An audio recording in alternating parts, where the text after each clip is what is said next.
Had an interesting question from someone that wanted to know, why do I get so angry and irritable when I start fasting? Okay, it's a legitimate question, and quite a few people have this happen, and I want to talk about exactly what's going on. Okay, there's actually three main types of fuel that your body actually runs off of. You got sugar, you got ketones over here, and then you have fatty acids. Okay, so when someone lowers their carbs and sugars and they start producing ketones as their main fuel, they're only going to really be running on 40% of ketones. Nearly 60% of their fuel is fatty acids.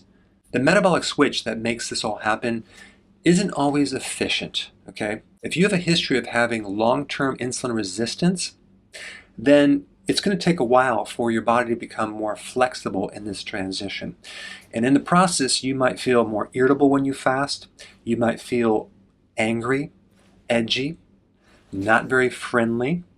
You might have a low tolerance to stress. And this is all occurring because of two things happening in your body. One is the years of insulin resistance is making it difficult to get any glucose in the cell because you need insulin to absorb glucose. And so if you have insulin resistance, you're not pulling in glucose. And then when you go on a low carb, low sugar diet, now you're really going to be low on glucose. So you're going to be dependent on ketones and fatty acids. But the problem is your brain is the only organ that can't use fatty acids. It can only use ketones and glucose.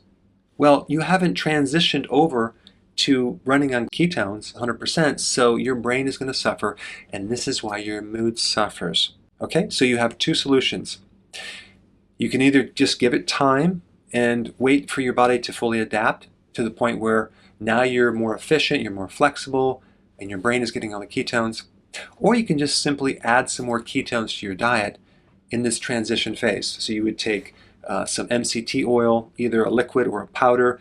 You can also do exogenous ketones, but those are a bit expensive. But realize that you're just in this transition. It's only temporary, and you don't want to give up. You want to push through, keep lowering your carbs, and eventually you'll feel really good when you're doing fasting and when you're on a ketogenic diet. Okay, so today we're going to uncomplicate intermittent fasting and actually make it very easy for you, okay? It's actually quite simple. I mean, intermittent fasting is basically not eating, okay? So it's not starving, it's just you're omitting all these frequent meals. It's actually very, very simple, but a lot of times people complicate it. They want to know, can I have my supplements? Yes, you can have your supplements. Can I have tea? Yes, you can have your tea. Can I drink water? Yes, you can drink water. You can have some coffee. The point is that a true fast is just water and nothing else, okay? But if we're adding supplements or tea or a little coffee, I'm going to still consider that fasting, and you're not going to really break the fast, okay? All right, so here's the big thing about intermittent fasting to make it really, really simple. You actually want to let your body dictate when to feed it, okay? When to eat, and also how long you're going to go without eating. So the time may vary because you only want to eat when you're hungry, okay? And then not eat when you're not hungry. And it might sound really simple, but sometimes you have to explain it to people because at the first hint of a little slight hunger, people just start eating. I'm like, that's not what we're talking about. Because even in the morning at 8 o'clock a.m., you have a hormonal spike of cortisol, okay? That's an adrenal hormone, that's a stress hormone. That will make you a little hungry. So you may find right in the morning, wow, I'm hungry, and then that passes, and then you're not hungry. So slight hunger is, you want to just keep going, ignore that. What I'm talking about is a strong hunger. You have stomach pains, you start getting lightheaded, weak, grouchy, okay? That means it's time to eat, okay? Especially in the beginning, you're going to have this, you're going to feel fine, all of a sudden you're going to have these symptoms, and that's just a blood sugar crash.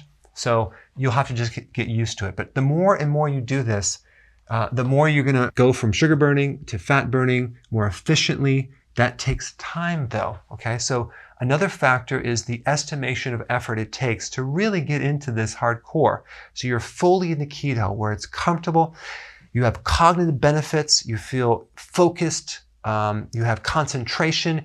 Your memory. You can actually learn faster. So that's going to happen over time. But for some people, it could take 3 to 4 months, okay? And I'm talking about weight loss too, especially in your midsection and your blood sugars. It just might take time because your whole life you've done this way and now we're trying to undo it. And it does take some time. So go into this for the long haul and just give it time, okay? All right, the other thing I want to talk about is how to start this whole thing. The first thing is, like, let's say if you're doing all these multiple meals per day, you're doing snacks. The first thing is to lower your carbs. Okay, that's number one. That's automatically going to start helping you be less hungry so you can go longer. So now you go 3 meals, no snacks. Okay, that's the first goal. It's really important to add enough fat, okay, to go from one meal to the next. Very, very important. It's also important to add enough vegetables to also help you go from one meal to the next. A big mistake that people make is they try to do this without enough vegetables.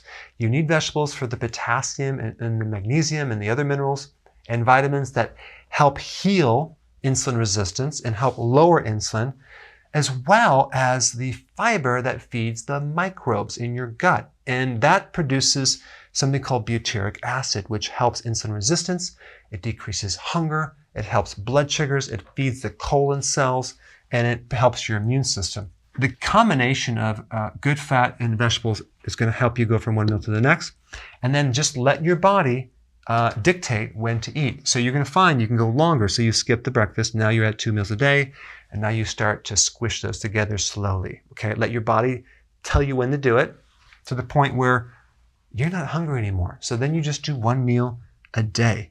A lot of people are doing this, but you want to work up to it and just kind of keep it really, really simple. Give it time. These are just principles. Tea through the day. There's a tea called Hoodia gardenia, which is basically an appetite suppressant tea. It's very, very powerful antioxidant. You can try doing that if you want to actually have it help you a little bit. There's other teas as well.